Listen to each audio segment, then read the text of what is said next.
Friends, મારા બાપુજી અને દાદાજી હમણાં જ અંબાજીના દર્શન કરી આવ્યા. ત્યાંથી થોડા દિવસ આબુ પણ હવાફેર કરી આવ્યા. પાછા આવ્યા ત્યારથી ઘરમાં શાંતિ છે, પવિત્ર વાતાવરણ થઈ ગયું છે. દાદાજી તો એકદમ શાંત પડી ગયા છે. મને તો એક જ આઈડિયા આવે છે કે દર વર્ષે આ બંને વડીલોને ક્યાંક જાત્રા પર મોકલી દેવા જોઈએ, એટલે આખું વર્ષ નિરાત. અરે ભાઈ ગિરીશ, હા, ઓફિસેથી આવતી વખતે જરા એક ગોર મહારાજનું નક્કી કરતો આવજે ને. જરા દાદાજીની ઈચ્છા છે કે ઘરમાં સત્યનારાયણની કથા કરાવી લઈએ. અચ્છા, હા, હા ઠીક છે, ચાલો કરાવી લઈએ. ક્યારે કરવી છે? બસ આવતા અઠવાડિયે કરાવી લઈએ. ભલે, હું કરું વ્યવસ્થા. મને લાગે છે ગિરીશ કે હવે તારા દાદાજી જાજુ નહીં ખેંચે. રોજ મને કહ્યા કરે છે કે આ દિવાળી હવે મારાથી જોવાશે નહીં. બસ ભગવાન મને આમ જ સારો સમો ઉપાડી લે તો સારું. હાસ તો ભગવાન ઉપાડી લે તો આપણને શું વાંધો હોય? શું બોલ્યો? ના એટલે ભગવાન પાસે આપણી મરજી ક્યાંથી ચાલવાની? એમની તો અંતિમ ઈચ્છા છે કે એમની હાજરીમાં જ હિતેશના લગ્ન કરી નાખવા.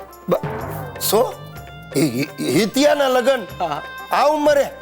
અરે હજી હિતિયો બાળક છે, કાયદેસર પણ આ ગુનો કહેવાય. હું પણ જાણું છું, પણ એમણે તો ભાસ્કરભાઈની ભાવના સાથે મનોમન બંનેનું ગોઠવી પણ દીધું છે. ભાસ્કરભાઈની ભાવના? અરે આ શું બોલો છો તમે? એ હજી 6ઠા ધોરણમાં ભણે છે. એનો બાપ મને ભડાકે દેશે. એ હું સમજુ છું, પણ તારા દાદાજીને કોણ સમજાવે?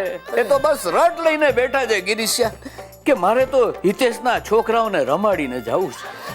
શું બોલો? હિતેશના છોકરા? આ શું માંડ્યું છે તમે લોકોએ? અરે હિતેશ હજી પોતે છોકરા જેવો છે. તમારે એના બાળ લગ્ન કરાવવા છે અને ઉપરથી એને બાળ બાપ બનાવવો છે? અરે મરતા માણસની ઈચ્છા આગળ હું લાચાર છું ગિરીશ.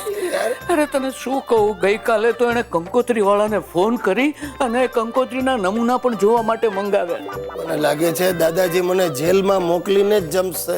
એ સિરીસિયા તું અહીંયા બેઠો. સિરીસ ભાઈ, તે ભાસ્કર ભાઈ સાથે વાત કરી? દાદાજી, તમારી ગાય છું ગાય. આ વાત બંધ કર. જોગીરિયા, તું ગાય બંધ કે બકરી, પણ એકવાર મારા હિતિયાને ઘોડે ચડાવી દે એટલે બસ.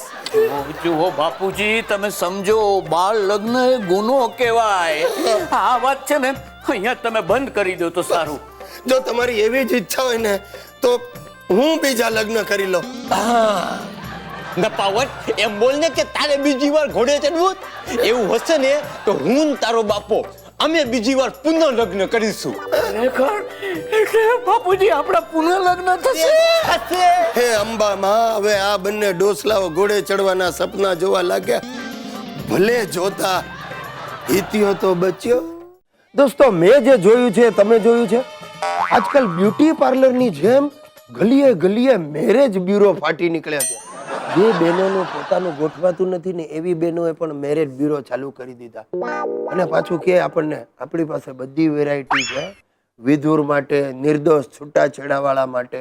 અરે આમ કાંઈ લગ્ન થતા હશે? પણ હવે થાય શું, આઈટમો એવી હોય છે ને. આ મારો કઝિન ભૂપો 150 કિલો વજન, અને એનો વાન જુઓ, અંધારામાં ઉભો હોય ને માત્ર દાંત જ દેખાય. મેં કહ્યું આનું મેરેજ બ્યુરોમાં થશે. તેને લઈને અમે ગયા હમણાં પરમ દિવસે મેરેજ બ્યુરોમાં. તે જેવા દાખલ થયા એટલે ત્યાંની બેને આવી અને આપણી સંસ્કૃતિ પ્રમાણે ભૂપાના કપાળમાં મોટો કંકુનો ચાંદલો છોડી દીધો.